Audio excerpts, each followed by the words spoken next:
हरे Krishna दैवानंद channel की ओर से मनोज कुमार आप सभी का स्वागत करता हूं। तो आज की इस वीडियो में हम पितृपक्ष से संबंधित कुछ प्रश्नों को लेने वाले हैं। तो ये वीडियो थोड़ा लंबा होगा, आपसे मेरा एक ही अनुरोध है कि वीडियो के अंत तक बने रहें। और मेरा उम्मीद है कि आपको पितृपक्ष से संबंधित हर एक जो भी आपकी प्रश्न है, जो भी आपकी समाधान चाहते हैं, इससे संबंधित शायद मैं इस वीडियो के माध्यम से उसको दूर करने का प्रयास करूंगा। चलिए स्टार्ट करते हैं। पहला प्रश्न जो मैंने नोट डाउन किया है कि पितृपक्ष क्या है। तो देखिए, पितृपक्ष बेसिकली एक समय होता है, पीरियड होता है, एक अवधि होती है जिसमें हम अपने पूर्वजों के प्रति जो ऋण होता है उससे हम ऋण होने का प्रयास करते हैं। तो दूसरा प्रश्न आता है कि पितृपक्ष की भला अवधि क्या है। तो पितृपक्ष की जो अवधि है वो अवधि होती है भाद्रपद मास के पूर्णिमा से लेकर के, जो कि सितंबर के 29 तारीख को था, और ये अश्विन मास के अमावस्या तक की तिथि तक रहती है। यानी कि जो अक्टूबर महीना आ गया है उस अक्टूबर के 14 तारीख तक ये पितृपक्ष की अवधि रहेगी। तीसरा यहाँ पे प्रश्न आ रहा है कि पितृलोक क्या है। तो पितृलोक जहाँ पे हमारे पूर्वज रहते हैं वो एक प्रकार का वेटिंग हॉल है, एक प्रकार का वेटिंग एरिया है जहाँ पे हमारे फोर फादर्स रिसाइड करते हैं।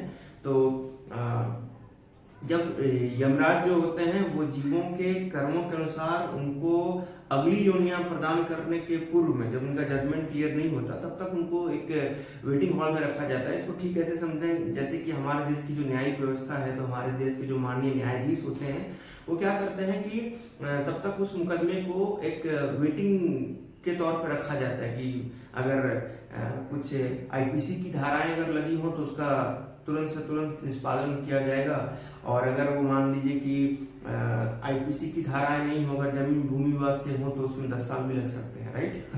तो इसी प्रकार से पितृलोक जो है वेटिंग हॉल है जहाँ पे हमारे पूर्वज रहते हैं। चौथा प्रश्न है कि पितृ ऋण क्या है। तो पितृ ऋण देखिए कि 3 प्रकार के ऋण बताए गए शास्त्रों में, देव ऋण, पिता ऋण, ऋषि ऋण। तो पितृ ऋण जो है हम अपने पूर्वजों के संपत्ति को जो हम भोग करते हैं उनके प्रति जो हमारा ऋण है वो पितृ ऋण है। जैसे कि हम उनके बने बनाए मकान में रहते हैं, राइट, हम उनकी धन संपत्ति का प्रयोग करते हैं। तो कोई कह सकता नहीं भाई मकान हमने खड़ा किया, हमने उनकी धन संपत्ति को प्रयोग नहीं किया, तो फिर भी आप अपने पूर्वजों के टाइटल को तो यूज कर रहे हैं ना। आप अपने नाम के पीछे जो टाइटल लगा रहे हैं वो टाइटल तो आपने कहीं से खरीदा नहीं, वो तो आप उनका ही यूज कर रहे हैं, इसलिए हम पितरों के प्रति ऋणी हो जाते हैं। चौथा प्रश्न आ रहा है, पांचवा प्रश्न आ रहा है कि पितृदोष क्या है। तो पितृदोष क्या है। पितृदोष ये होता है जब पूर्वजों को अगर हम तर्पण ना करें, उनको हम जल भोजन आदि की उनकी व्यवस्था ना कराएं, तो वो हमसे क्रोधित होकर के हमें श्राप देते हैं, जिसके कारण हमारे जीवन में कुछ समस्याएं आती हैं। जैसे वैवाहिक समस्याएं आने लगती हैं कि विवाह नहीं होता है जल्दी से। फिर दूसरी समस्या आती है कि वैवाहिक जीवन चल रहा है तो वहाँ पे कलेश मनमुटाव चलता है। वहाँ पे फिर क्या होता है कि संतान उत्पन्न करने में वहाँ पे भी समस्याएं होती हैं, राइट। आर्थिक समस्याएं बनी रहती हैं, फिर न्यायिक मुकदमे लगे रहते हैं, स्वास्थ्य की समस्याएं रहती हैं। तो इसके कारण ये सारे पितृदोष बनते हैं। और मैं ये नहीं कह रहा कि संतान ना होना या फिर ये सारी चीजें जो मैंने आपको बताया ये पितृदोष के ही कारण होता है, बट ये उसके प्रधान कारणों में से एक कारण होता है। पांचवा प्रश्न है कि श्राद्ध क्या है। देखिए, श्राद्ध जो है वो सब आता है श्रद्धा से। जैसे हमारे माता पिता, दादा दादी, परदादा दादी जब जीवित होते हैं तो उनको हम 3 टाइम का तो भोजन कराते हैं, प्रसाद खिलाते हैं। तो जब अब शरीर में नहीं है, जब उनका शरीर पूरा हो गया, तो उनको श्राद्ध कर्म के द्वारा उनको जल भोजन की व्यवस्था कराना ही श्राद्ध है। तो श्राद्ध जो है वो श्रद्धा से संपन्न किया जाना चाहिए, क्योंकि ये शब्द ही श्रद्धा से आया है। छठा प्रश्न ले रहे हैं कि श्राद्ध का तर्पण कौन कर सकता है। बहुत सुंदर प्रश्न है। श्राद्ध का तर्पण जो है वो गरुड़ पुराण के अनुसार, गरुड़ पुराण बताता है कि तर्पण सबसे पहले पुत्र को करना चाहिए। अगर पिता जीवित नहीं है तो, अगर किसी के पिता जीवित हैं तो for example in my case, जैसे मेरे दादाजी जीवित नहीं है तो मेरे दादाजी के निमित्त जो श्राद्ध होगा वो मेरे पिताजी करेंगे, वो मैं नहीं कर सकता, राइट। तो तर्पण पुत्र को करना चाहिए अगर पिता जीवित नहीं है तो, और अगर पुत्र नहीं है तो पौत्र कर सकता है, यानी कि पोता कर सकता है। अगर पौत्र भी जीवित नहीं है तो प्रपौत्र कर सकता है, मतलब पर पोता कर सकता है। अगर वंशज में पुत्र ना हो तो फिर कैसे होगा, तो फिर कोई कजिन जो आपका चचेरा भाई है वो कर सकता है, राइट। अगर कजिन भी नहीं है तो कजिन का सन, वो भाई का लड़का है, वो श्राद्ध कर सकता है। अगर सोचिए कि वो भी नहीं है तो फिर कौन कर सकता है, तो फिर अगर आपके मामा के घर से संबंध में अगर उधर से कोई मेल वर्ग है, पुरुष वर्ग है, तो वो आपके निमित्त श्राद्ध कर सकता है। अगर आपके मामा के घर में भी कोई मेल वर्ग नहीं है तो फिर श्राद्ध कौन कर सकता है, अगर आपकी पुत्री है और पुत्री का कोई पुत्र है तो वो श्राद्ध कर सकता है आपके निमित्त। अगर कोई पुत्री भी नहीं है और पुत्री का पुत्र भी नहीं है, राइट, घर में कोई स्त्री है, अगर उस केस में मान ली पुत्री ही है तो फिर वो पुत्री श्राद्ध कर सकती है। और अगर पुत्री भी नहीं है तो फिर श्राद्ध कौन करेगा, उस केस में श्राद्ध जो है कोई भी मित्र कर सकता है। अगर मित्र ना करे तो कौन करेगा, उस केस में राजा कर सकता है। अगर राजा भी ना करे तो कौन करेगा, उस केस में ब्राह्मण कर सकता है। बट किसी भी केस में श्राद्ध का होना बहुत ही अत्यंत आवश्यक महत्वपूर्ण चीज है। अगला प्रश्न है 7वां कि यहाँ अगर तर्पण करेंगे पूर्वजों को तो पितृलोक में कैसे प्राप्त होगा। बड़ा सरल उपाय है। देखिए इस जमाने में हम देखिए यूपीआई, पेटीएम, फोन पे करते हैं तो तुरंत यहाँ से पैसा छूटता है और वहाँ पे मिल जाता है। तो हमारा आपका सिस्टम इतना हाईटेक हो सकता है, तो ये तो भगवान का विधान है, दैवीय विधान है, तो इसमें त्रुटि के बारे में सोचना और इस पे प्रश्नवाचक चिन्ह खड़ा करना या वास्तव में अपने आप में एक अपराध है। लेकिन हम फिर भी पॉइंट ऑफ व्यू से अगर हम यहाँ करेंगे तो वहाँ मिलेगा। इसका बहुत सीधा सा उत्तर है कि जैसे कि जब हम तर्पण करते हैं तो जल के माध्यम से करते हैं। वरुण देव जो जल के अधिष्ठाता देव है उस तर्पण को ग्रहण करते हैं। उस तर्पण को लेकर के उस तर्पण जो कि वो यज्ञ का भाग होता है तो वो यज्ञेश्वर विष्णु को पहुंचाया जाता है। विष्णु उस यज्ञ के भाग को लेकर के सूर्यदेव को देते हैं। सूर्यदेव उस यज्ञ के भाग को लेकर के यमराज को देते हैं। यमराज जो कि पितृलोक के उनकी कस्टडी में, वहां के लोग उनकी कस्टडी में आते हैं, राइट। क्योंकि देखेंगे भगवान भगवत गीता में 10वें अध्याय में बताते हैं कि पितृलोक में मैं अयरमा हूँ। अयरमा कौन होते हैं, अयरमा जो होते हैं वो इंचार्ज होते हैं पितृलोक के और वो अंडर यमराज आते हैं। और सूर्यदेव चूंकि यमराज के फादर है इसलिए सूर्यदेव के माध्यम से वो तर्पण जो है उनको प्राप्त होता है। और कैसे कैसे फिर पूछा जा रहा है कि अगर गाय को, कौवा को, ब्राह्मण को अगर तर्पण करें तो वहां कैसे मिलेगा। इसे तो गाय, कौवा, ब्राह्मण का पेट भरा। जी, गाय आपको लग रहा होगा कि गाय, कौवे, ब्राह्मण का पेट भरा। तो पहला बात है कि गाय में समस्त देवी देवताओं का वास है, तो गौ माता को खिलाने से आपके पितर भी संतुष्ट हो जाएंगे अगर आप पितरों के निमित्त गौ माता को भोजन कराएं। दूसरा, अगर कौवे को भोजन कराते हैं तो ये क्या लॉजिक है, देखिए भगवान जैसे मैंने आपको बताया कि पितृलोक में अयरमा जो वहाँ के इंचार्ज हैं तो अयरमा का वाहन कौवा है, राइट। तो अगर कौवे को इस प्रकार से श्राद्ध का भोजन कराया जाए तो कौवा वो भोजन को वहां पितृलोक में पहुंचाता है। ब्राह्मण को खिलाने से कैसे पहुंचेगा, क्योंकि भगवान स्वयं भागवतम में, स्वयं भगवान शास्त्रों में, वैदिक शास्त्रों में घोषणा करते हैं कि मैं ब्राह्मणों के मुख से प्रसाद का आस्वादन करता हूँ। तो इस प्रकार से अगर योग्य ब्राह्मण को, I am not talking about all Brahmanas, जो योग्य हों ऐसे ब्राह्मणों को अगर आप खिलाएं, राइट, तो फिर वो तर्पण जो है वहां पे प्राप्त हो जाता है। फिर प्रश्न आता है, कभी कभी लोगों के दिमाग में आता है कि अगर तर्पण करें तो क्या कुछ गलती नहीं हो सकता है कि इतने लोगों का वहां पे तर्पण जाएगा, यहाँ का टिफिन लंच बॉक्स उसका वहां से मैसअप नहीं हो जाएगा।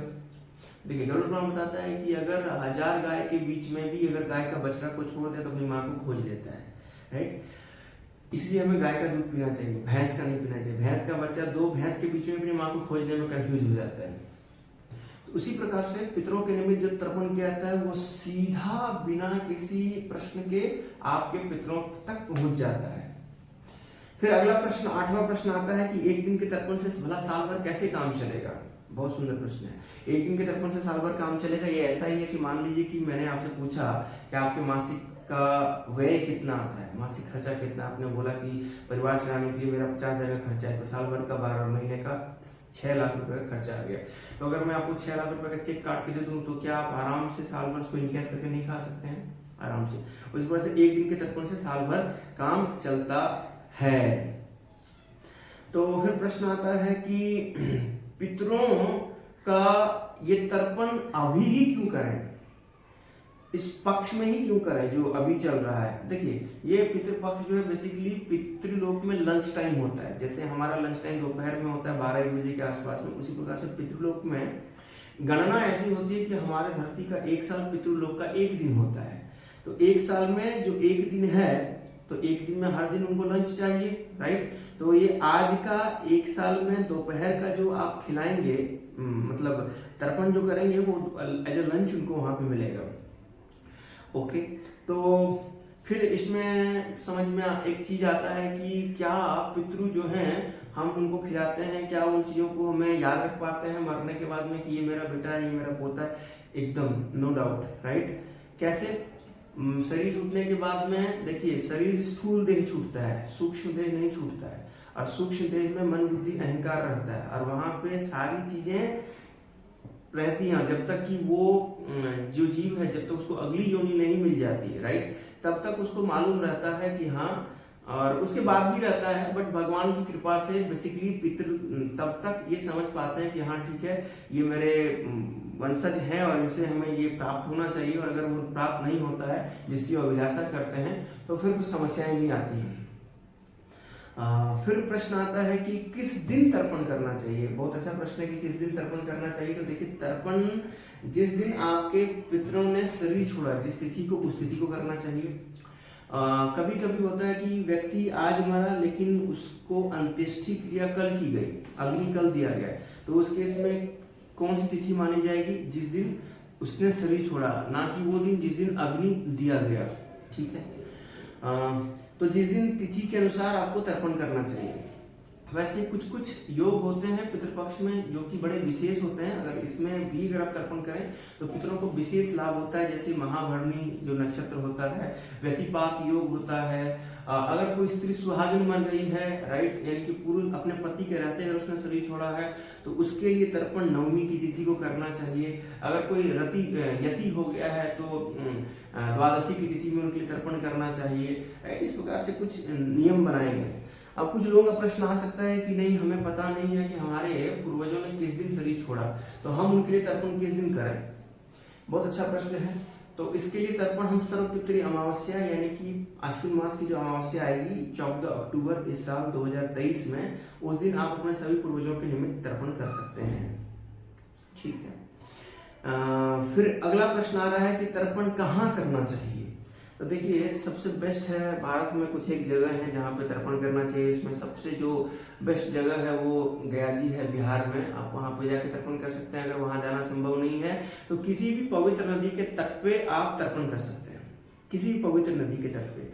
अगर वो भी संभव नहीं है तो अपने घर पे भी तर्पण कर सकते हैं, राइट, ओके। फिर अगला प्रश्न है कि तर्पण करने से क्या होगा। आपके पितरों को भोजन प्राप्त होगा और वो आपको आशीर्वाद देंगे। कैसे आशीर्वाद देंगे? पिता ददाति सत्पुत्रान गोधनानि पितामह, राइट, एंड धनदाता भवेष्योपि यस्तात्मा प्रपितामह। इस प्रकार से आपको आपके फोर फादर जो है आपको ब्लेसिंग देंगे, धन धान अन्न अनाज ये सब कुछ आपको, गुड हेल्थ आपको एज ए रिजल्ट आपको प्राप्त होगा। अगला प्रश्न है कि तर्पण नहीं करने से क्या होगा। तर्पण नहीं करेंगे तो आपके फोर फादर्स आपसे गुस्सा हो जाएंगे और वो आपको श्राप देंगे, राइट। तो आप बोलेंगे भला हमारे माता पिता, हमारे दादाजी जो हमेशा हमारे हित के बारे में सोचते थे वो हमें श्राप क्यों देंगे। अभी सोचिए ना, अगर आपके माता पिता अभी शरीर में रहते तो आप उनको भोजन देते कि नहीं देते 3 टाइम का, जो कि आपका एक पुत्र होने के नाते आपका धर्म है, राइट, संतान होने के नाते आपका धर्म है। अगर नहीं देते तो वही इस शरीर में आपको गालियां निकालते। और अब जब उन्होंने शरीर को छोड़ दिया, स्थूल देह नहीं है अब उनके पास में है, और जब सूक्ष्म देह में जब वो हैं और अब उनके पास खाने पीने की किसी प्रकार की व्यवस्था नहीं है, तो क्या आपको लगता है कि आपके इस आचरण से जो आपका धर्म है इसके नहीं संपादन करने से वो प्रसन्न होंगे? कतई नहीं। फिर अगला प्रश्न आता है कि पितृ तर्पण क्या है। देखिए पितृ तर्पण जो मैंने आपको बताया कि पितरों को भोजन जल आदि की व्यवस्था करना, तो इसमें कुछ लोग गलती करते हैं कि पितरों को तर्पण करने के लिए वो सिंपल कुछ प्रसाद कुछ भोजन बनाया तर्पण कर दिया। ध्यान रहे कि पितरों को तर्पण हमेशा विष्णु का प्रसाद ही देना चाहिए। रामकृष्ण नरसिंह वराह किन्हीं भगवान विष्णु तत्व का प्रसाद के रूप में तुलसी दल देके भगवान को ठाकुर को ऑफर करके तब वो प्रसाद ही देना चाहिए, क्योंकि प्रसाद से ही पितरों का उनका उद्धार होगा। अगला प्रश्न आता है कि क्या स्त्रियां तर्पण कर सकती हैं? कर सकती हैं अगर परिवार में कोई पुरुष वर्ग नहीं है तो। फिर अगला प्रश्न है कि मेरे पूर्वज पुण्यात्मा थे तो तर्पण की उनको भला क्या जरूरत है? बहुत अच्छा प्रश्न है। आप जानते हैं कि आपके पूर्वज की क्या कर्म की गतियां थी, किस प्रकार से उन्होंने पूरा जीवन जिया, उनके कर्म किस प्रकार से रहे होंगे, नहीं जानते। भले ही अंत समय में भगवान की स्मृति बनी रही, बड़े धार्मिक लोग थे, फिर भी अगर वो चले मान लें कि भगवान के धाम ही चले गए और उनको तर्पण की आवश्यकता नहीं है, तो भी तर्पण उनको कैसे हेल्प करेगा? अगर वो निम्न योनियों को प्राप्त हो गए हैं, पशु की योनियों को प्राप्त हो गए हैं, अगर फॉर एग्जाम्पल अगर वो व्याघ्र बन गए हो, बाघ बन गए हो, तो उनको मांस भक्षण को मिलेगा। हाँ बोलेंगे भैया मांस क्यों मिलेगा? जीव जीव से जीवनम, बाघ का भोजन ही मांस है, वो घास थोड़ी खाएगा। अगर गौ माता बन गए हो, गाय बन गए हो, बैल बन गए हो, तो उनको हरी घास खाने को मिलेगा। अगर वो मनुष्य की योनि में आ गए हो तो उनको कहीं ना कहीं से विष्णु का प्रसाद खाने को मिल जाएगा, जो भगवान का प्रसाद खाने से ही यज्ञ शिष्टासिना संतो मुच्यन्ते सर्वक्लेश से भुज्यन्ते तवम पापा ये पचित्यात्म कारण, उनका उद्धार होगा। अगर वो देवलोक को प्राप्त हो गए हो तो उनको वहां पे अमृत पान करने का अवसर मिलेगा। अगर वो भगवान के धाम साकेत गोलोक वैकुंठ को प्राप्त हो गए हो तो उनको वहां भगवत प्रसाद ही मिलेगा। किसी भी केस में यहाँ पे दिया हुआ भोजन आपके पितरों को किसी भी योनि में प्राप्त होगा ही होगा और उनका उनसे उद्धार होगा ही होगा। अगला प्रश्न आता है ये पितृपक्ष में पिंड दान क्या है? देखिए पिंड जो शब्द है ये आता है मां गोले से, पिंड। तो पिंड क्यों बना के देते हैं? जैसे हम देखते हैं कि पितृपक्ष में जब पिंड दान करते हैं तो चावल का गोला बनाते हैं ना, या फिर कहीं कहीं पे दक्षिण भारत की ओर देखेंगे तो चावल को ग्राइंड करके उसका पाउडर बना के उसका गोला बना करके तर्पण करते हैं। तो ये क्या है? तो बेसिकली जब हम अंत्येष्टि करते हैं, जब हम व्यक्ति का शरीर को जलाते हैं तो जलाने के बाद में इतना मांस का लोथड़ा गोला टाइप का बच जाता है शरीर का अवशेष के रूप में, इसीलिए पिंड बना करके ही दिया जाता है। और जब व्यक्ति पिंडदान करता है तो फिर पितरों को वहां से, जैसे जब श्राद्ध कर्म संपन्न किया जाता है तो पितरों को वहां से जो हमारे जिन्होंने शरीर छोड़ा है उनको नया शरीर धीरे धीरे करके प्राप्त होता है। उनको धीरे धीरे करके पैर, हड्डियां, ये एक अलग टॉपिक है, प्रकरण है, गरुड़ पुराण के अंतर्गत आता है। किस प्रकार से उनका पूरा का पूरा शरीर बनता है। तो फिर अगला प्रश्न है कि क्या तर्पण करना उचित है? भगवान भगवद गीता में बताते हैं कि जो पितरों की पूजा करते हैं, पितरों के लोग पहुंच जाते हैं।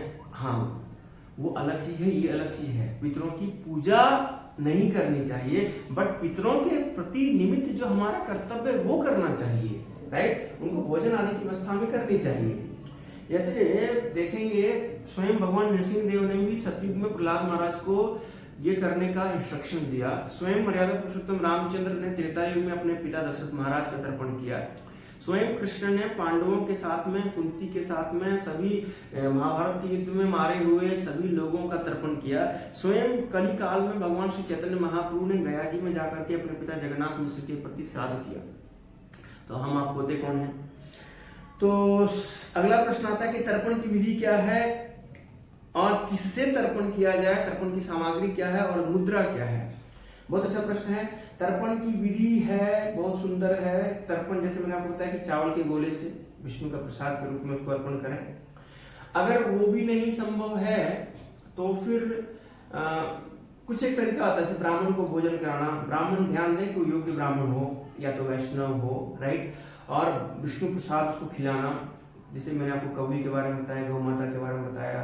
अगर वो भी अगर किसी कारण से अवेलेबल नहीं हो पा रहा है तो आप दुर्वा घास और काला तिल और जल, थोड़ा सा उसमें गंगा जल मिला लें तो बहुत अच्छा बात है, क्योंकि गंगा जल भगवान का चरणामृत होता है। और काला तिल जो है भगवान के वराह देव के स्वेट से आया, पसीने से आया, और जो दुर्वा है ये भगवान का रोम है, बॉडी पोर्स है भगवान का, तो ये बड़ी शुभ वस्तुएं हैं, इससे तर्पण करना चाहिए। तर्पण हमेशा बाएं हाथ से करना चाहिए, जैसा कि आप इस वीडियो में अभी मुझे देख पा रहे हैं। बाएं हाथ में इस अंगूठे से और इस उंगली के बीच में जो जगह है, ऐसे उल्टे हाथ से तर्पण करना चाहिए। उल्टे हाथ से, सीधे हाथ से नहीं, दाएं हाथ से नहीं, बाएं हाथ से इस अंगूठे और उंगली के बीच। तो जैसा अभी तक हमने तर्पण की विधि के बारे में सुना, अब है कि तर्पण का उपयुक्त समय क्या है। तो तर्पण का उपयुक्त समय है सूर्योदय के बाद प्रातःकाल 8 साढ़े 8 बजे के आसपास, और मध्याह्न के 1 से 1:30 बजे के पहले तर्पण जो है करना उचित है। अगला प्रश्न आता है कि ब्राह्मण की योग्यता क्या है। तो ब्राह्मण की योग्यता, कोई भी योग्य ब्राह्मण होना चाहिए, राइट, जो ध्यान दें कि जो इस प्रकार से अभक्ष पदार्थों का सेवन ना करे, जो मांस वगैरह मदिरा इनका सेवन ना करता हो, राइट। और योग्य ब्राह्मण को खोज निकालना चाहिए, है ना।